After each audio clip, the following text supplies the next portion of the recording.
everybody, and welcome to Collider Movie Talk for movie fans. I'm your host, Wendy Lee, and this is the daily show where we bring you the latest news from the world of movies, plus some insight to what it all means.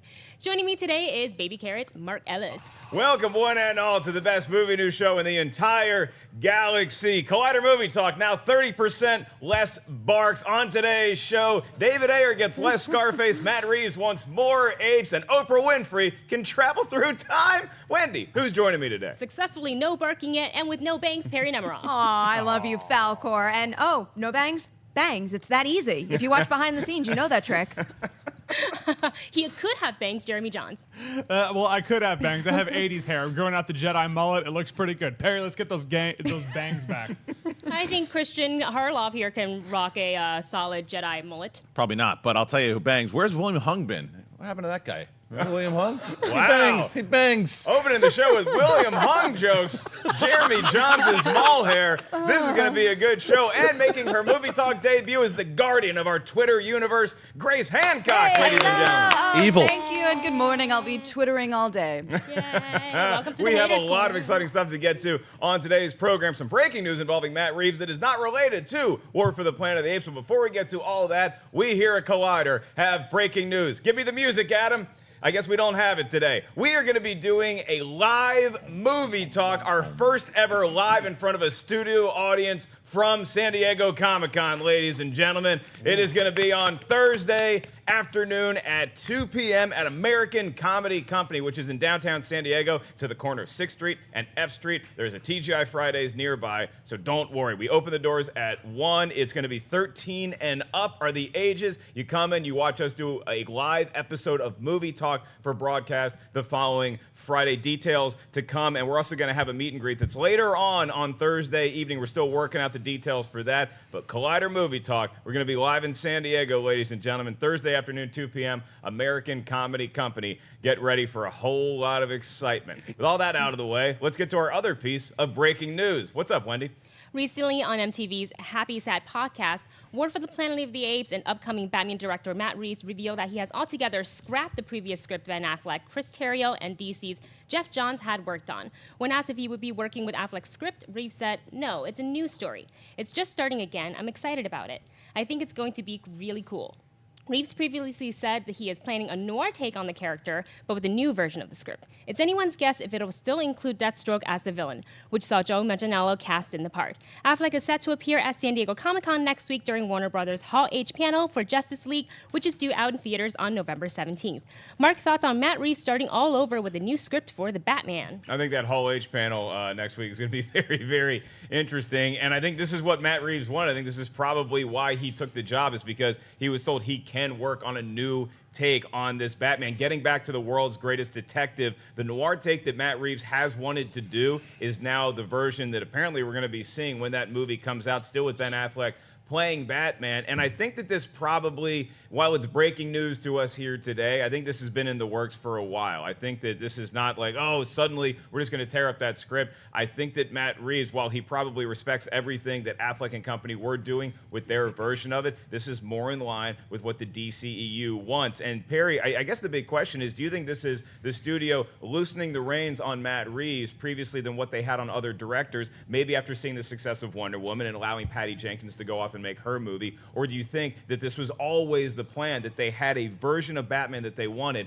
and Matt Reeves just sees eye to eye with them more so than Affleck did? I would like to think that that was the reason. I don't think they're loosening the reins because they're saying to themselves, oh, we have a guy like Matt Reeves. He's someone who's worth loosening the reins for. I think it's more so just because, yes, the success of Wonder Woman, but also because that movie was so successful and past movies haven't been, that maybe they've decided to change course with certain things. Things have been changed on Justice League. Maybe those things are affecting it. And I do think that this was a decision that was made a couple months back whenever Matt Reeves signed on, because those negotiations went on for a little while before he actually signed on the dotted line. A decision like this, I would imagine, would have had to have been made back then. And Reeves has proved himself a very talented writer and director. He has a writing credit on War. He's got a writing credit on Let Me In. Both are fantastic films where he took pre-existing material and turned them into something that felt fresh but also connected to the source. Why are you making faces at me? But I think that this was probably the smartest thing to do, just because I'm the wrong person to do that with, just because Matt Reeves is in a very good position to make the most of this if he can make it his own project from day one. But also, his comments are still in line with what Ben Affleck was saying not years ago, but last year when they were shooting. I'm just like anything. crashing and burning. You can't see any of this. This isn't fair. Well, we'll turn it over to Kristian. You bang. What's the point that you want to make now? This time it's not on me. I didn't mess around. So I would say Liar. change of course is absolutely right. I think Perry's right with the change of course because I think that when you look at Ben Affleck's Batman, what they were doing, the way that they had the script all set up, it was a different time for what they're doing. They're rebooting this movie without really rebooting it. You know what I mean? Like, it's still the same Batman that we know. It's still the same Batman that's going to connect into the DCEU. And I think it was the right way to do it. This thing we've always talked about with DC is that instead of going down the same course that, oh, well, some people like it and some don't, well, let's change it up then. Let's see what we can do. We still got the same guy that we signed on. We're not getting rid of Batman. I think that the reports of Ben Affleck not doing Batman, I don't agree with them at all. I think he's going to be around. I think by getting Matt Reeves, that also you secure that a little bit more too. I think it takes less pressure off of Ben Affleck. He's just going to be there now just to be Batman and to collaborate with a guy like Matt Reeves, who I don't necessarily know, but I would assume he's got a lot of respect for him considering what Matt Reeves has done now with the Apes franchise. So I think this is a smart move. I think that by shifting it into the detective story, which we've wanted to see from Batman for a very long time. You saw elements of it in the Nolan film for sure, but I want to see the full-fledged what Batman was in the comics, and if we're going to get that, we shift it up. Wonder Woman was certainly a reason behind this. The reshoots that are going to happen in Justice League, I think, will also maybe blend a little bit of that. I bet you Matt Reeves has some collaboration with Joss Whedon in that also. So I'm very curious to see how it all turns out. I actually think this is very positive. I think this is a very positive story. I don't think it's a slight on Ben Affleck at all that they scrapped the screenplay. It's just not the direction they're going in anymore. It's not like this is terrible. That was where we were going 2 years ago. This is where we're going now. Jeremy, I tend to agree with Kristian where I think it's less the studio or Matt Reeves, I guess, setting fire to Ben Affleck's ideas for what he wanted to do with Batman, and more the studio being like, hey, we're moving in this direction. Matt Reeves and us, we have a clear vision of what we want to do, so we're going to go with Reeves. Is that how you see it? Do you see Reeves doing this because he's allowed to have that control, or because he just already agrees with what the studio wants to do? Yeah, well, first of all, I got to apologize to Perri. I really was making faces at her, and I had no idea I was going like this. I was going... And she just started cracking up. And you were making such good points. I feel really bad about that. You know what? It's so nice of you to admit it. I wonder if someone else I was might. fixing my teeth. Oh, yeah. That's a pretty typical Harloff bad. face. I should be used to that by now. You never go single shit rat, dude. No. You got to have two shit That's why I wasn't doing it. I will turn this car All around, right, and none of you are going to Comic-Con. All right, here we go. The bummer is we have a tip of the iceberg kind of scenario here, right? Where it's like we don't know the Ben Affleck script. We don't really know the inner workings and logistics. All we know is that Matt Reeves is now in. What does that mean? I don't know unless I have the Ben Affleck script. So right now I'm just left to speculate as to what it all means.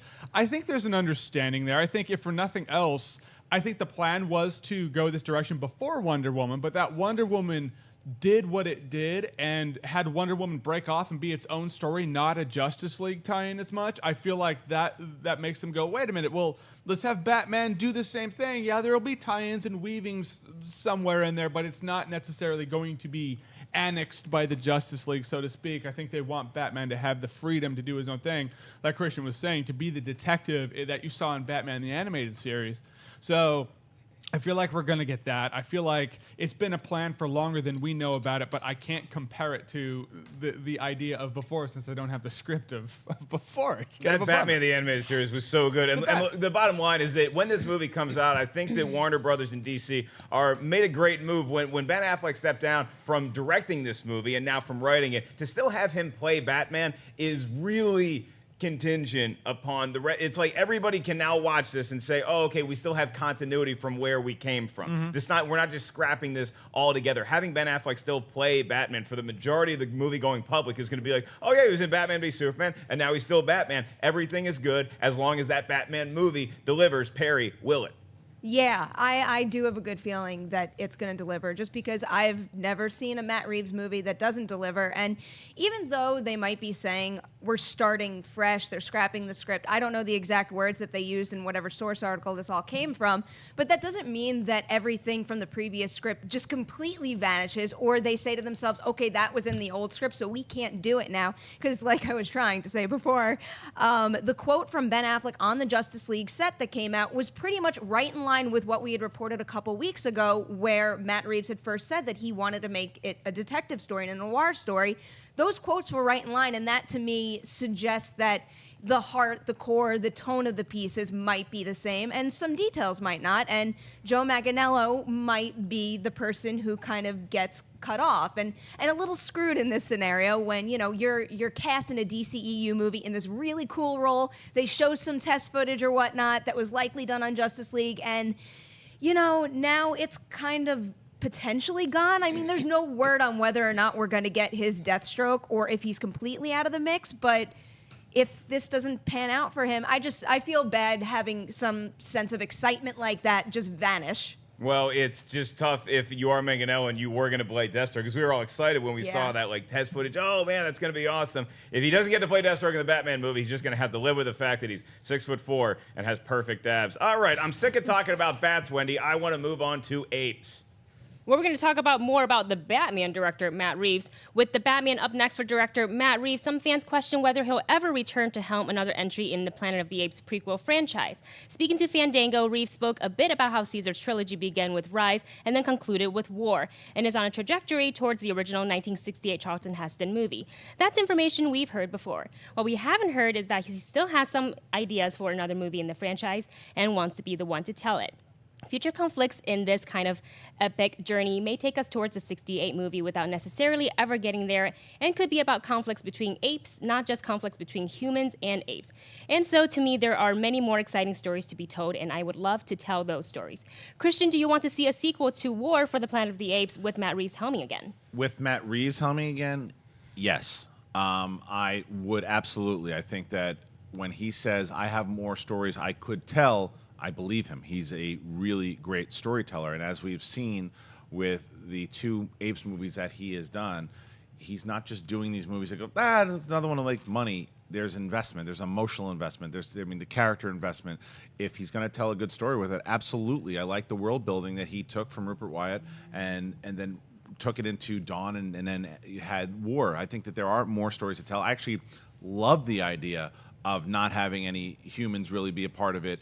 If we're getting closer to the Heston Planet of the Apes, that would make more sense, the political intrigue of what it was all about, and then if you could eventually get to that retelling and that story. But I would like Matt Reeves to be the guy. It's when you start to...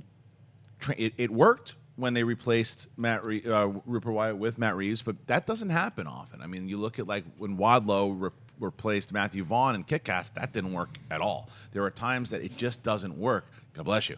I think that this time, though, if it works, if Matt Reeves does it, if it is Matt Reeves, then absolutely, I'd be a little tedious if it was anyone else, but we'll see. Yeah, it's hard when you change lead singers to maintain the kick-assness of the band, but I think that could happen if Matt Reeves is still on Apes.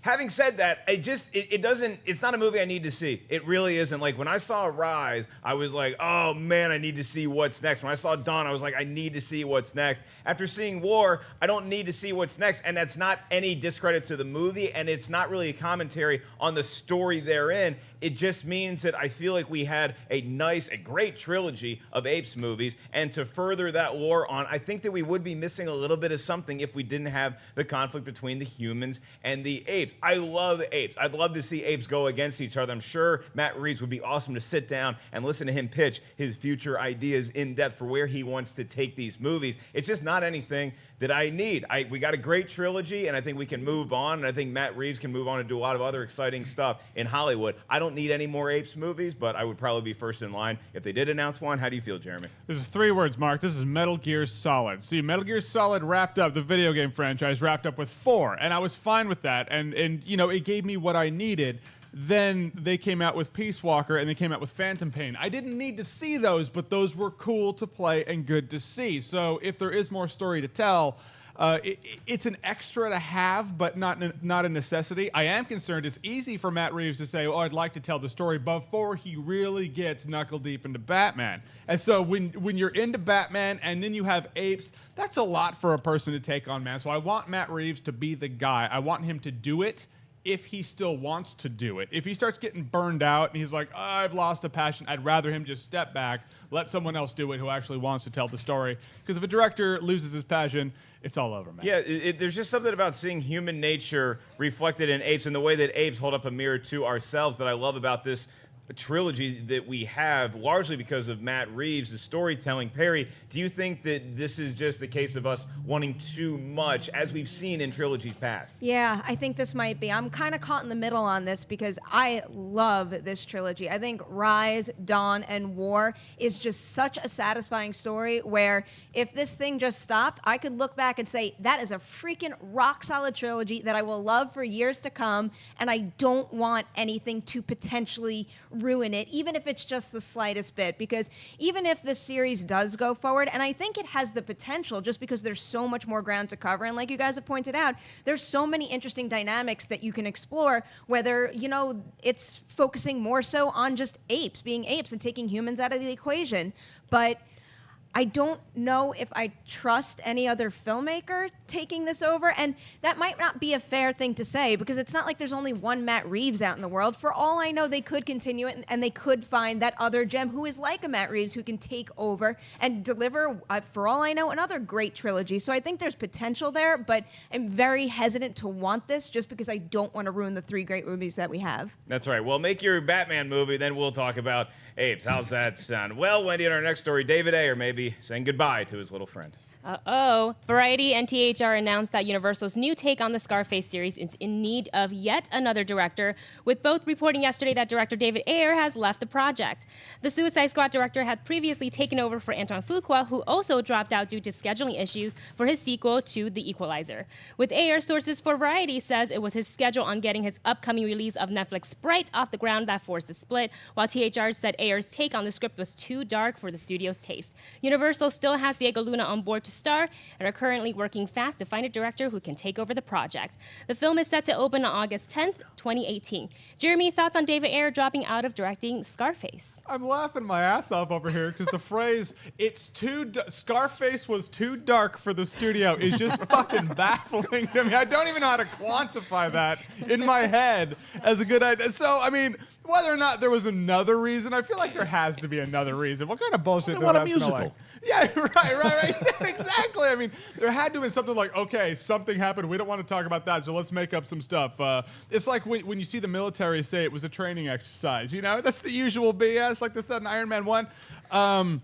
Him dropping out of it, you know, like I imagine there are a few directors out there that can do a Scarface movie well. Their reasoning for it being too dark is just it's fucking weird. Yeah, like we want Diego to have balloons when he goes places. What was David Ayer showing that was too? Were you actually showing hands penetrating anuses to get a bag of Coke out of there?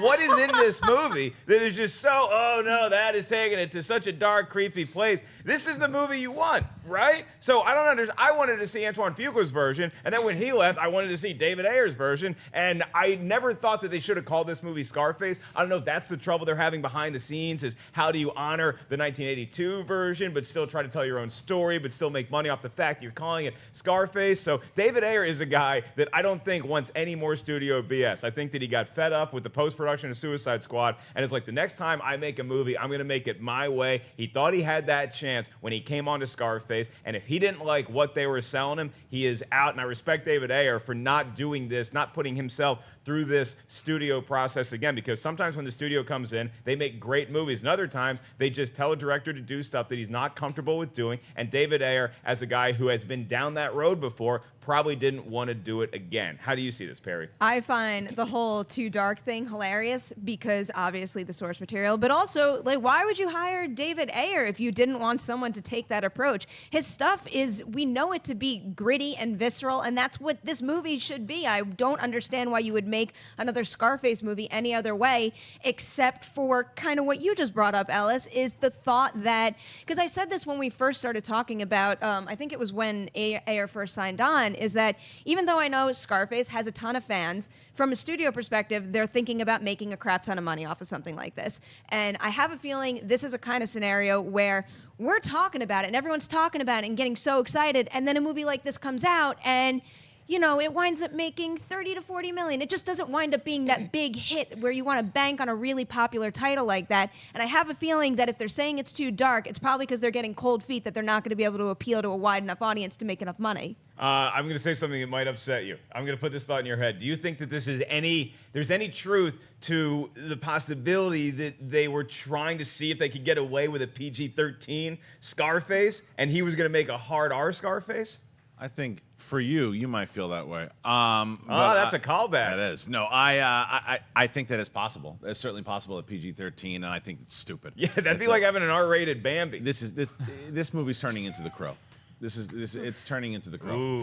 for what it is. It's like it's all these problems because what. Oh yeah, that's right. The remake from the 30s one, and they didn't make that dark. The chainsaw to the head and the ending and the pool of blood and the coke and. Yeah, let's make it family friendly, and then Ryan Gosling and Emma Stone can come out and do a dance number. This is ridiculous. It's ridiculous because no matter how dark you get with it, it's Scarface, and you have to, as where the 80s version topped the 30s version, this one would have to top it. And like Perri said, you bring in David Ayer because I guarantee you his take wasn't, and then they get ice cream together. It was, no, and then he kills someone with an ice cream cone to the side of the face. Ooh. It's like, that is what this character should be. That's what, remember, Scarface, Brian De Palma's Scarface, did not do very well critically and theatrically. It caught on, pop culture-wise, it caught on big time. And that's the audience that you have to play to, because that's the audience that made this such a pop culture phenomenon. You make it dark. You make it super dark. And, yeah, push it to the limit. I'm just waiting for the Clue expansion. It was Kristian Harloff with the ice cream cone in the living room. Right. I like his combination of Scarface and La La Land. You remember that really intense scene in Sicario when they're at the border and they're sitting in cars and they're waiting for something to happen? What if instead of a shootout, there's a sing-along on the rooftops of all the cars? It could happen. We did a sketch like that here at Collider once upon a time, and I think we can bring it back for a really light, delightful, PG-rated Scarface. Well, people in the chat room are lighting up about Scarface, but Adam Cadman says he's here for the Wrinkle in Time news. You're going to get your wish right after Wendy tells us about Wish Upon. Oh, Jonathan Shannon, played by Ryan Phillippe, gives his 17-year-old daughter, Claire, played by Joey King, an old music box that promises to grant its owner 7 wishes. Skeptical at first, Claire becomes seduced by its dark powers when her life starts to radically improve with each wish. Everything seems perfect until she realizes that each wish she makes causes the people who are closest to her to die in violent and elaborate ways. If I'm this studio, my wish is that you don't have to open against Planet of the Apes and Spider-Man in its second week. But Perri, you saw this, and your review, I believe, is already up on Collider Video, and you were just raving about this movie. Why is it so good? Oh, yeah. I don't know what review you were watching, but it was not the one that I posted this morning. But I will say it's a weird situation with this one because, there is a place in our hearts for terrible movies that are so bad that we have fun laughing at them. And yeah, that's the best way to describe it. I mean, really, I walked out of my Wish Upon screening, one, thinking that was some of the stupidest nonsense I've ever seen in my life, and two, exhilarated because I got to talk about every stupid plot point with all the people around me, and it wound up being this weirdly fun, super entertaining communal experience where we're just sitting there screaming at the screen, why are you making that stupid wish? Why do you not care about any character around you? This is one of the worst main characters I've ever seen. I think it's a really cool concept where it does, I said it in my review, it's got a Final Destination vibe to it where by doing something you could trigger something else, and I liked playing with that, but wow, is this a stupid main character? Okay, no good jump scares, nothing to really glom onto? I don't think actually, now that I'm thinking about it, there were very many jump scares at all. It was much more so Final Destination style, where you could see oh, the pipe is about to fall, and then something's gonna happen. It's more like that. Kristian, did Perri sell you on this movie?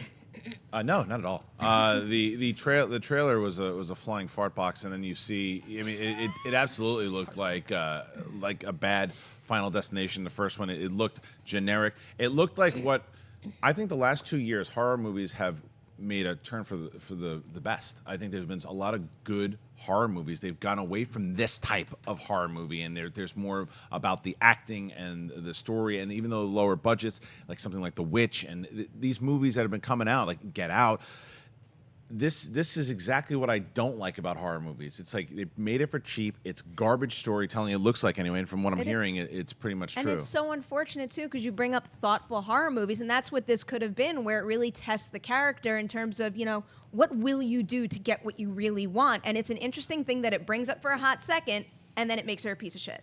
Jeremy, is this a movie that fans can look forward to watching your review on your channel? Well, I'd like to make it to the movie theater. Like the shitty movies make for the most fun that I have, the funnest reviews. This kind of reminds me of Return of Jafar. At the end of Aladdin, Jafar was the genie. Right. He was a genie now. And so in Return of Jafar, he would grant a wish, but he was kind of an asshole about it. He would I want a bunch of gold. He'd make it appear above your head and crush you. It reminded me of that. That works for about 2 or 3. If you notice that your friends are getting picked off while you're doing 7, I agree with you. I don't think there's any way to quantify how you're not actually a shitty human being. So if I make it to the theater, great. I hope you enjoy the review. If not, that's just because I'm doing something a little more fun. No, I want you to see it so we could talk about it. I really want someone to need a talk victim. about You need a victim spoilers. with I'll me. go see, look, You're as bad as Joey King. I'm Well, big into horror I will movies. say I will go she see is Wish actually Upon. okay in the movie. She is not a bad No, actress I'm just by saying any you're being mean to means. him I really know, the same I way know. she is. Jeremy, $5. Well, he deserves it for $5 picking on me cash earlier. right now if you can tell me who voiced the genie in Aladdin 2: The Return of Jafar. Oh, God. Anybody? Okay. Yeah, Rob I know Williams it. came I- back no, for I The know Sands it. of I know Time. it. Homer Simpson. Dan Castellaneta is correct. Homer right. Simpson. All right, so he didn't come back for the Sands of Time. It was the King of Thieves. I think it was The Sands of Time. Ooh. I'm going to challenge you on that. All right, here we go. While Jeremy looks it up, Wendy, we have finally some good news with the Wrinkle in Time picks. Yesterday, EW released a number of first-look photos from Disney and Ayer DuVernay's adaptation of A Wrinkle in Time. The story follows Meg Murray, played by Storm Reed, who goes on an unexpected journey into alternate dimensions on a mission to bring home her father, played by Chris Pine. The first-look images also reveal 3 celestial beings who help Meg wrinkle through time and space, including Mrs. Who, played by Mindy Kaling, Mrs. What's-It, played by Reese Witherspoon, and Mrs. Witch, played by Oprah Winfrey. A Wrinkle in Time is set for a March 17, 2018 release and also stars Gugu Mbatha, Zach Galifianakis, Andre Holland, and Will McCormack. Perri, these buy images- or sorry, Oh, my bad. it's going to Perri. All right, it's going to Perri. You can take Perri, it if do you you want, buy or Ellis. sell the first look images from A Wrinkle in Time? Perri, what do you think about these Wrinkle in Time Oh, images? good transition, Alice. I am going to buy these images, but mainly because I really like the cast, I like the story, and I am a huge Ava DuVernay fan. I think she is going to do incredible stuff in this industry with this movie and well beyond it. The only thing I will say about these images is while I look at them and they excite me. I admire these actors. I like the design of the characters.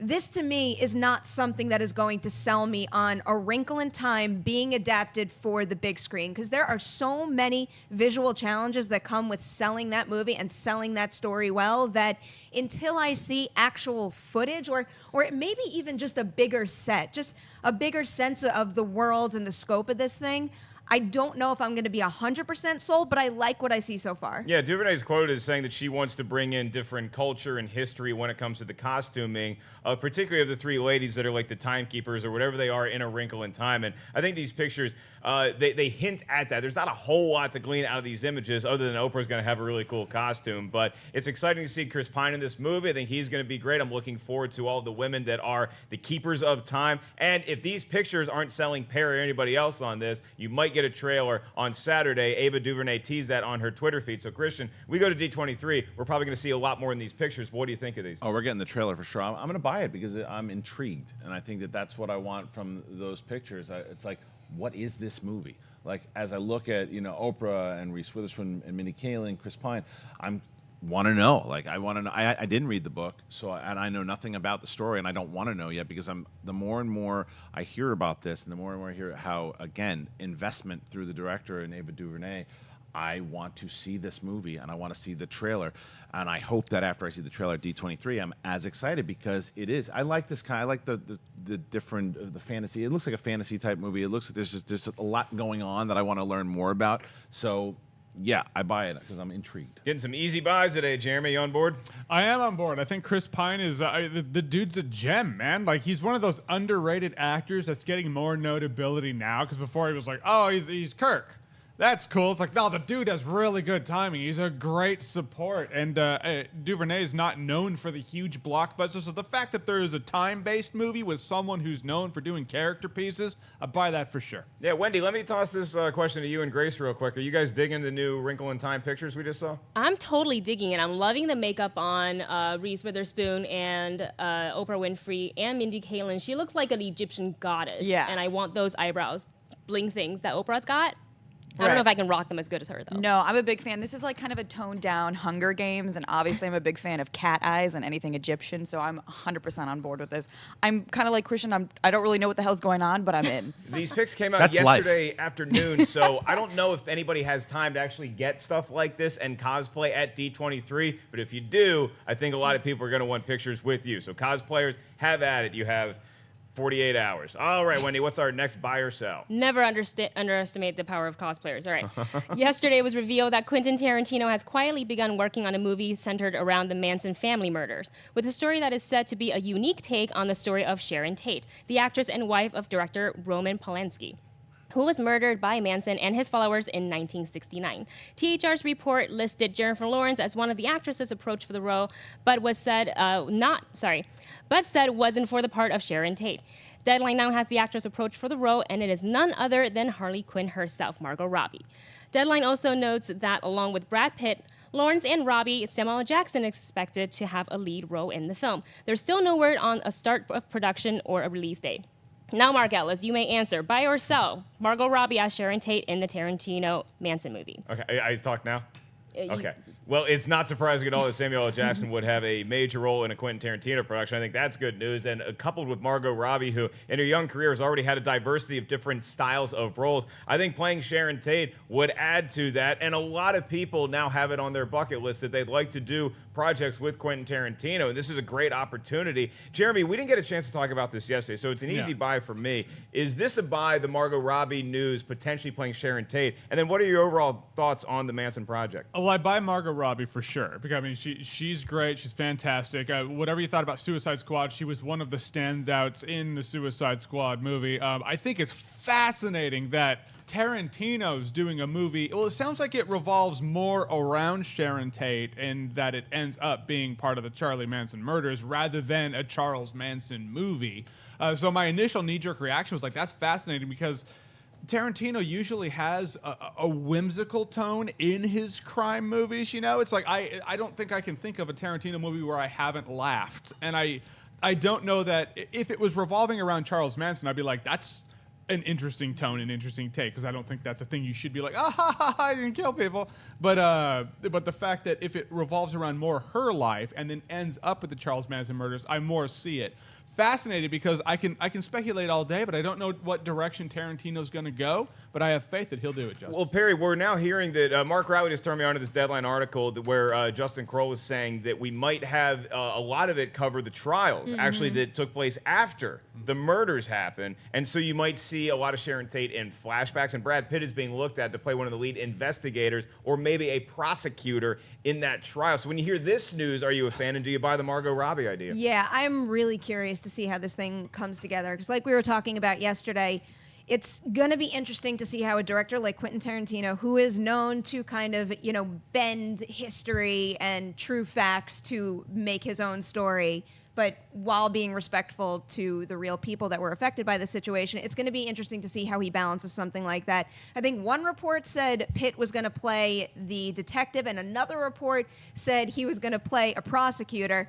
I think I'd be a little more interested in the prosecutor role, just because of what that would mean for the story, that it wouldn't just, because a lot of Tarantino's movies culminate with some, like a big bloodbath, and that's kind of how I originally envisioned this thing playing out. But when you open the door to that, that's a whole nother area he can play in, and something that material that I'm not used to him tackling. But in terms of Margot Robbie, I definitely buy it. I actually see her very similarly to how we were just talking about Chris Pine, where that is the best part and the worst part about being cast in a really high profile role like a Star Trek or like a Harley Quinn in Suicide Squad is even if you're doing other things and you're really talented, the general public views you as that. And she is doing a really great job right now of picking other projects, showing that she is a very capable actress, and also she's producing now. So I am just looking forward to seeing her continue to amass a resume like that so that she can kind of break through it's not a negativity that Harley Quinn put on her, but I just don't want to see everybody associate her with that type of role forever. Yeah, Kristian, I mean, that really is going to show somebody's range going from Harley Quinn to Sharon Tate. Do you think it's the right play for Robbie? Oh, totally. It's a huge buy. I think that even looking at those pictures, but then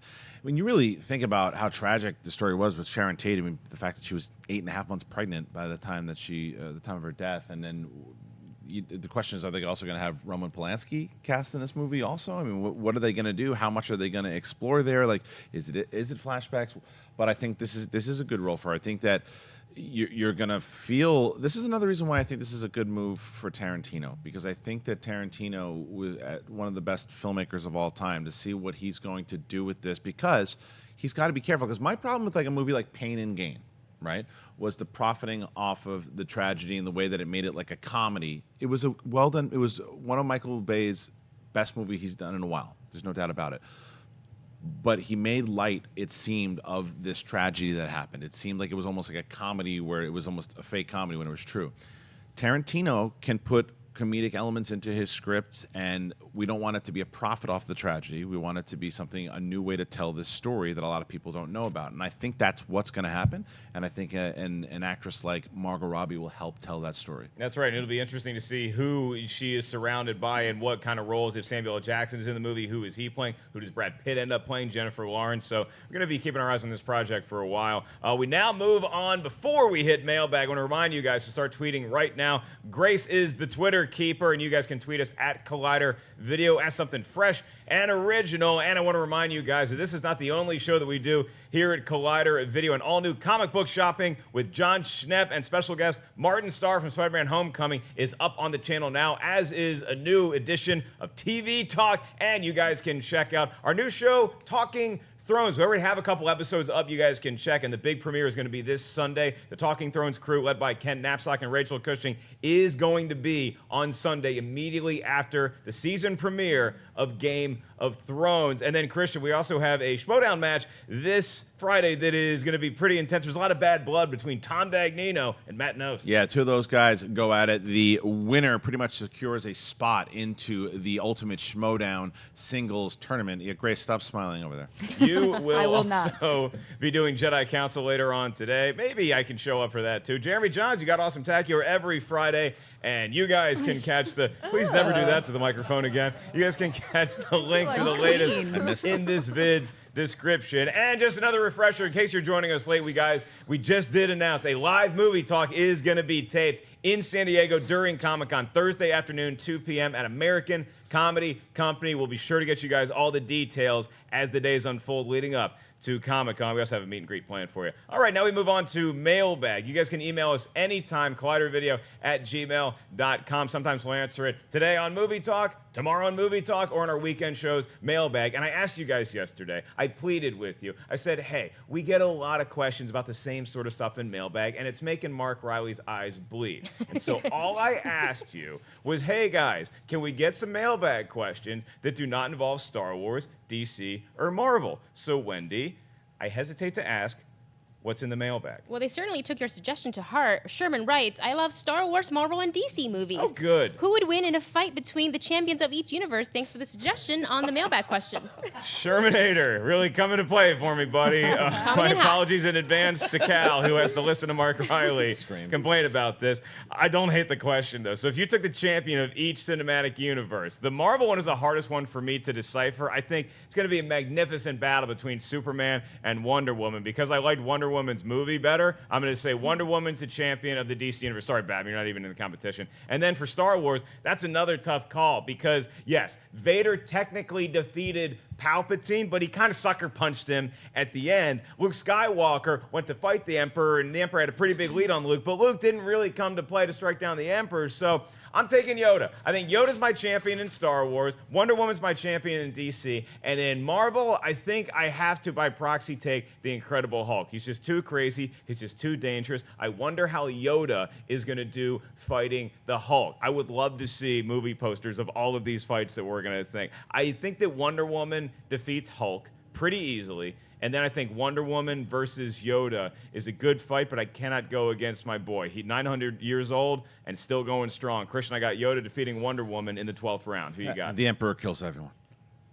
All right, Jeremy Jahns. There's a part of me that wants to say Scarlet Witch, the way she took down Vision. I want her to go to Yoda and just and have him be like, that's that, and then blast him down a hole. Yoda starts actually constructing properly syntax sentences, so you know something's He's wrong. like, oh, thank you very much. Oh, what happened to my voice? That's crazy. Great. My sentences are forward. That's nuts. I feel like Scarlet Witch will kill a lot of people. We can't use X-Men. Cannot use X-Men. Okay. Marvel Cinematic Universe. Marvel Cinematic Universe, yeah, I feel like Scarlet Witch will kill everybody, or Wonder Woman because she can't be force choked because I don't think there's enough pounds of pressure to actually crush her neck because she's strong and she's strong with mind, so she won't fall for the Jedi mind shit. So either Wonder Woman Scarlet or Witch? I'm gonna take Scarlet Witch. All right, I got Scarlet Witch. He's got Scarlet Witch. I got Yoda. Grandpa's got Palpatine. Yeah. Who you I got, was giving Perri? Palpatine some credit. I definitely think kills that if everyone. I was picking someone in Star Wars, I would go with him. For Marvel, I lean towards Thor. I think Thor would be a pretty capable fighter, but I don't think anyone's taken down Superman. Superman is kind of indestructible, so he's my man. Maybe the easy answer is the right answer. Yeah. Thanks for being such a fun participant. You're welcome. Wendy, what do you have to say about this? Who's your champion? I'm going to go with Vader. Vader's going to take all. But I would like to see Vader against the Hulk, against Superman, but I think the Hulk's going to get taken out first. And then it's going to be down to Superman and Vader, and then Vader is just going to Sith him. Poor Hulk just getting beat up left and right. Sorry, Who you got, Hulk. Grace? Who's your champ? Well, I love that Wendy just made Sith a verb. I really appreciate that. You're welcome. I have to go with Wonder Woman. I can't. Also, I definitely want to see Yoda and Wonder Woman go toe to toe, but it's gonna be my girl. Wonder Woman, Yoda, the Emperor. It'd be a really fun fight. Thank you, Sherman. Guys, let's try to get a non-Star Wars Marvel or DC question tomorrow. We'd really appreciate it. Now we move on to live Twitter questions. Grace, they've been tweeting you all day. They're very excited to ask us a question live here on the show. What's up first? All right, here we go from J.L. Phillips II. At Collider Video, if you were a villain in a movie, who would you want to go toe-to-toe with? Oh, so you get to be Palpatine, perhaps, Kristian, Right. or some sort of evil character. Who do you want to fight as far as a hero goes? Drago. Is he a hero? No, I would. No, they said if I fought a villain or if I fought a hero. No, you No, are the you're the villain. villain. You're the Oh, villain. I'm the villain. Who I mean, would I guess wanna Drago fight? was a hero to some people. Then I'd want to. I don't know.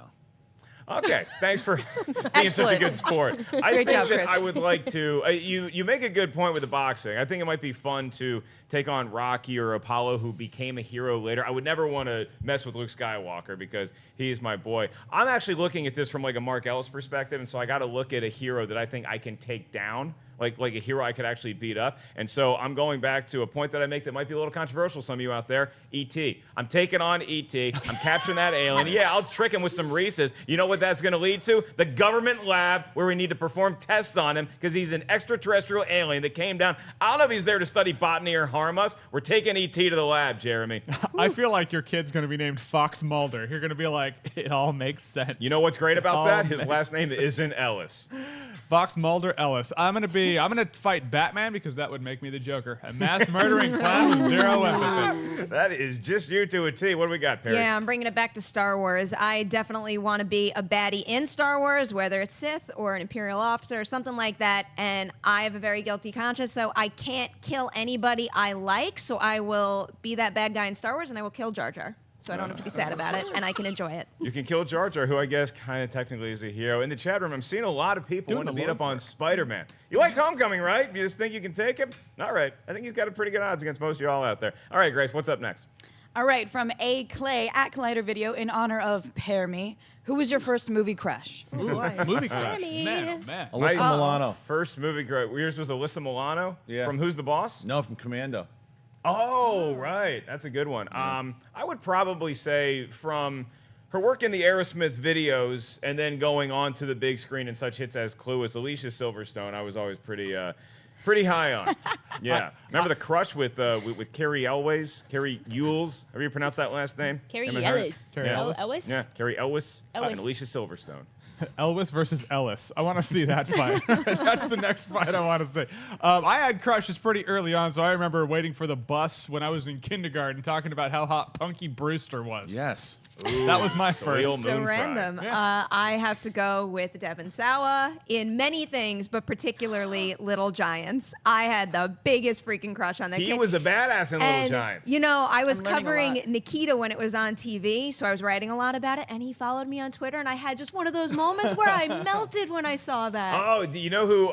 She follows a lot of people on Twitter. Is from Clarissa Explains It All. I guess she was never in. She wasn't like in a lot of movies. Melissa Joan Hart. But Melissa Joan Hart, yeah. And when she followed me on Twitter, I was like, oh my gosh, this explains everything. Hi, Sam. Wendy. I Grace, cannot you got- believe Perri just said Devon Sawa because that's who. Same. Wow. Little Giants. Oh my God. And then the other crush, he wasn't even a human. It was Prince Eric from The Little Mermaid. Oh, understood. I But- mean, I've said this in other things. Mark Hamill was the love of my Yes. life to this day. Luke Do you- Skywalker was the first man I ever loved. Do you find a strong connection then to Sebastian Stan, who plays Bucky, the Winter Soldier? Because a lot Yeah. of fans think that he should be playing Luke Skywalker in a new movie that takes place after Return of the Jedi. I mean, I'm not going to say no to that.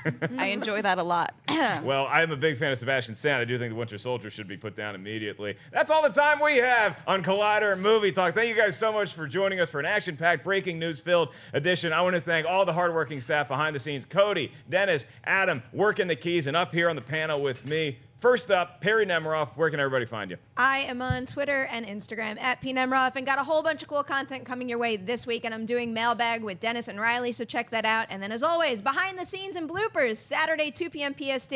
Not going to spoil exactly what it is, but it involves whipped cream. Jeremy Jahns, when you don't have whipped cream in your face, where can everybody find you? At Jeremy Jahns on YouTube, Twitter, rest of the internet. My show, Awesome-tacular, with this guy. We take pies to the face, just like whipped cream. I talk Star Wars with Kristian Harloff over there. Lord knows what Perri's going to have me do in the behind the scenes. Luckily, it's not metaphorical whipped cream. It's just actual whipped cream. Kristian, where can we find you? Hey, listen, man, we're going to be at D23. We will be there all this weekend. If you're there, come by, say what's up. But if you're not, you can check into Collider Video and Schmo. There's going to be a ton of videos that will be going up to talk about everything going on with the animation panel on Friday, the live action panel on Saturday. A lot of stuff happening, so check it out. And also, last night, Schmo's Alicia Malone made her return. It was a lot of fun. That's right. And if you're doing Wrinkle in Time cosplay this weekend at D23, Kristian's going to give you a big sloppy kiss on the cheek. Isn't that right? False. Wendy, where can we find you?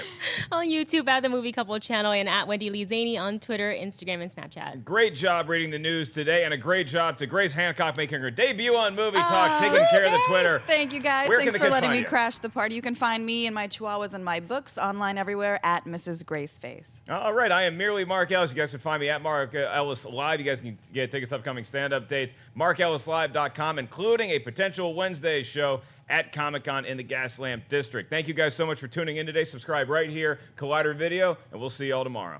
Hey guys, if you like this video, click the thumbs up button. Also, make sure you subscribe to our YouTube channel. It'll help you stay up to date with everything we've got going on here at Collider.